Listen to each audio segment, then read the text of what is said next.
در این ویدیو به معرفی و بررسی یه ابزار جدید در تریدینگ ویو خواهیم پرداخت که بهتون کمک میکنه تا بهتر از همیشه شرایط بازار رو تحلیل و ارزیابی کنید. ادامه ویدیو رو با بنده همراه باشید.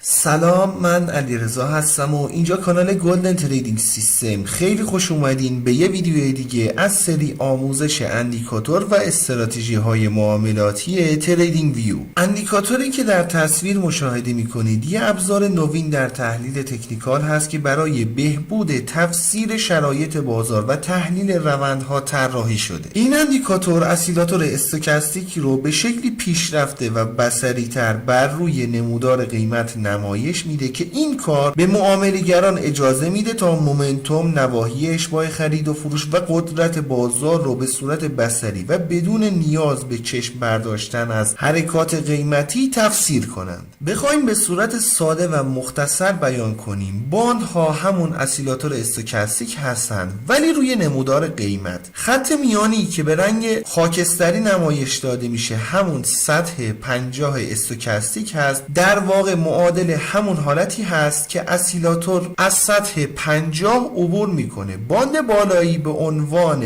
آستانه خرید در استوکاستیک هست. وقتی که قیمت به بالاتر از باند بالایی بره، این حالت معادل ورود استوکاستیک به ناحیه اشباع خرید هست. باند پایینی بالعکس به عنوان آستانه فروش در استوکاستیک هست. وقتی که قیمت به پایینتر از باند پایینی بره، این حالت معادل ورود استوکاستیک به ناحیه اشباع فروش خواهد بود. در واقع با این باندها انگار شما دارین استوکاستیک رو به صورت زنده بر روی نمودار قیمت مشاهده میکنید. حالا اندیکاتور با توجه به قرار داشتن قیمت در بالا یا پایین باند، رنگ کندل ها رو به رنگ آبی یا صورتی نمایش میده که نشون دهنده مومنتوم بازار هست. یک استرنگ هیت مپ هم در پایین چارت قرار داده شده که قدرت خریدارها و فروشنده ها رو نمایش میده. اگه بول پاور بیشتر بود، نشون دهنده تسلط خریداران و خریدهای زیاد در بازار هست. اگه بیر پاور بیشتر باشه، نشون دهنده تسلط فروشندگان و فشار فروش سنگین در بازار خواهد بود. در حالت فعلی یه مومنتوم برابری رو داره به همون نشون میده و در نهایت یه کانال رگرسیون رو هم اندیکاتور با توجه به روند بازار ترسیم میکنه که با توجه به روند بازار به صورت صعودی یا نزولی نمایش داده میشه و میتونید ازش دیدگاه‌های معاملاتی مناسبی رو دریافت کنید. دوستان، تا الان من اشاره‌ای به این موضوع نداشتم که چطور باید از استوکاستیک، باندها یا سایر فاکتورهای اندیکاتور استفاده کنیم. علتش هم اینه که در ویدیو شماره 20 از آموزش گام به گام تحلیل تکنیکال تمامی مباحث مرتبط به اسیلاتور استوکاستیک رو از 0 تا 100 توضیح دادیم. اینکه استوکاستیک چی هست، چه کاربردهایی داره، چطور میتونیم فیلترهای مناسبی رو براش در نظر بگیریم و یا اینکه بهترین حالت سیگنال گیری از استوکاستیک چیه و مطالب دیگه‌ای که مطمئنم با دیدن اون ویدیو میتونید به صورت کامل به اسیلاتور استوکاستیک مسلط بشین و بهتر با این اندیکاتور هم کار کنید. چون توضیحات در اون ویدیو اعلام شده و ویدیو کاملی هم هست، دیگه مطالب اضافی رو بیان نمی‌کنیم. لینک ویدیو رو براتون در بالا و در قسمت توضیحات ویدیو قرار میدم. پیشنهاد میکنم حتما مراجعه و تماشا کنید. برای انداختن اندیکاتور روی چارت باید وارد سربرگ ایندیکیتورز بشیم. در تب سرچ بار عبارت استوکاستیک اوورلی ریگرشن چنل رو وارد کنیم. این اندیکاتور هست که توسط زایرمن طراحی شده. بسیار خوب، اجازه بدین به قسمت تنظیمات اندیکاتور هم بپردازیم. قسمت اول مربوط به تنظیمات استوکاستیک هست که اگه ویدیوی مربوطه رو تماشا کنید بهتر میتونید این گزینه ها رو تنظیم کنید. استوکاستیک باند مربوط به باند ها هست که باز هم در قسمت اول پریود باند و در قسمت بعدی سطح نوساناتش رو تنظیم میکنید. در رابطه با کانال رگرسیون چند حالت رو دارین که به صورت پیشفرض بر روی لوگاریتمیک هست. میتونید به صورت خطی، تطبیقی یا تأخیری هم تنظیم کنید. یه دوره زمانی هم برای کانال ها در نظر گرفته شده که به صورت پیشفرض بر روی 100 کندل گذشته هست، یعنی کانال رگرسیون رو با توجه به 100 کندل گذشته و در این بازه زمانی ترسیم میکنه. اگه میخواین کانال رگرسیون رو در بازه زمانی بلند مدت تری براتون ترسیم و محاسبه کنه، این عدد رو بایستی عدد بالاتری قرار بدین. عدد پایینتر هم پیشنهاد داده نمیشه چون اون موقع ممکنه درصد خطا بالاتر بده. و در نهایت در این قسمت بازه زمانی و تعداد کندل هایی که برای شناسایی قدرت نقشه حرارتی که خدمتتون توضیح داده شد رو تنظیم میکنید. باز اعداد بالاتر باعث میشه قدرت روند رو در بلند مدت بررسی کنه، اعداد پایینتر هم باعث میشه حساسیت اندیکاتور نسبت به نوسانات قیمت بالاتر رفته و کوچکترین تحرکات قیمت رو هم در محاسباتش لحاظ کنه.